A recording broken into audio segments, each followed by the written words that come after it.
തണുത്ത വെള്ളം കുടിക്കരുതെന്ന് പറഞ്ഞതല്ലേ നിന്റെ അടുത്ത്? കേട്ടില്ലല്ലോ. അതൊന്നും അല്ല അമ്മേ, വണ്ടിക്കകത്ത് ഫുൾ പൊടിയാ, എപ്പോഴെങ്കിലും കഴുകണം. ഓ തുമ്മു തുമ്മു.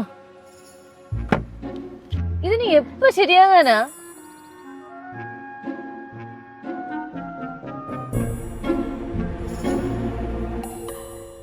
ആ ബ്രോ എത്താറായോ?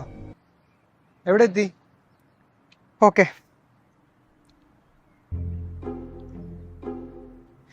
എന്താണ് പ്രശ്നമെന്നറിയില്ല. പെട്രോളൊക്കെ ഉണ്ട്, നമ്മൾ ഇറങ്ങുന്നതിന് മുന്നേ അടിച്ചതല്ലേ. വർഷത്തിൽ വല്ലപ്പോഴും പോകുന്ന ട്രിപ്പാണ്, അതിങ്ങനെ ആയല്ലോ ദൈവമേ. നീ വിഷമിക്കാതിരി, ഞാൻ സർവീസ് സെന്റർ വിളിച്ച് പറഞ്ഞിട്ടുണ്ട്, ആളിപ്പ വരും. ഓ ഇതാരായിരിക്കും ഈ നേരത്ത്? ഓ ആ സുമിയായിരിക്കും. അവളോട് ഞാൻ ട്രിപ്പ് പോകണമെന്ന് പറയുകയും ചെയ്തല്ലോ.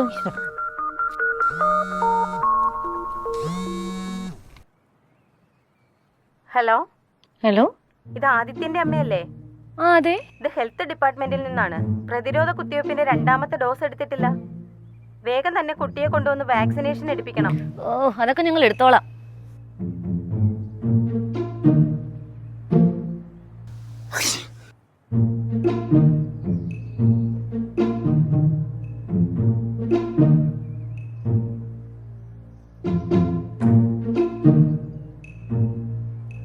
ശരിയാവില്ല, പണിയാണ്.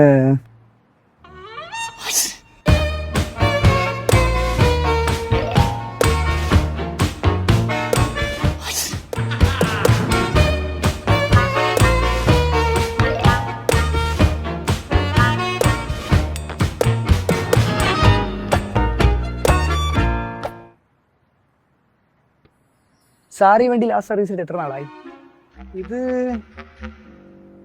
ഒരു 1.5 വർഷമായി കാണും. ആ സൂപ്പർ. സാർ പറഞ്ഞു വെച്ചിട്ട് ഈ വണ്ടി ഒരു 3 പ്രാവശ്യം സർവീസുള്ള സമയമായിട്ടുണ്ട്. സാറാണെങ്കിൽ ഇത് 1 പ്രാവശ്യം സർവീസ് ചെയ്തിട്ടേ ഉള്ളൂ. നമ്മളെ കൊണ്ട് ഇതിലൊന്നും ചെയ്യാൻ പറ്റില്ല സാർ. അങ്ങനെ പറഞ്ഞ എങ്ങനെ ശരിയാവുന്നേ? ചേച്ചി വണ്ടി എടുത്ത ആദ്യ കാലങ്ങളിൽ ഈ വണ്ടിക്ക് ഒരു സ്ക്രാച്ച് പോലും ആവാതെ നോക്കിയിട്ടുണ്ടാവും അല്ലേ? എല്ലാ ദിവസവും കഴുകുക, തുടയ്ക്കുക, വൃത്തിയാക്കുക, സ്വന്തം മക്കളെ പോലെ കൊണ്ട് നടന്നിട്ടുണ്ടാകും.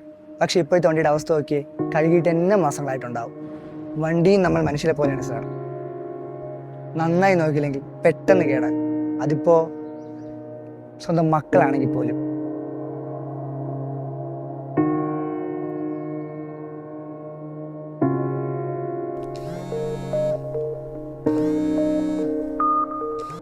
ഹലോ മാം, നിങ്ങൾ ഇതിന്റെ ഇമ്പോർട്ടൻസ് മനസ്സിലാക്കണം. നിങ്ങളുടെ ശ്രദ്ധക്കുറവ് കാരണം നിങ്ങളുടെ മകന്റെ ജീവിതമാണ് ഇല്ലാതാവുന്നത്. I'm sorry to say this ma'am, but സ്വന്തം മക്കൾക്ക് വേണ്ടി സമയം കൊടുക്കാനില്ലെങ്കിൽ വേറെ എന്തിനാണ് നിങ്ങൾക്ക് സമയമുള്ളത്? ഓക്കെ, ഞങ്ങൾ വരും. നമ്മുടെ കുട്ടികളുടെ ജീവിതം പാതി വഴിയിൽ നിന്നു പോകാതിരിക്കാൻ നമുക്ക് കരുതലേകാം.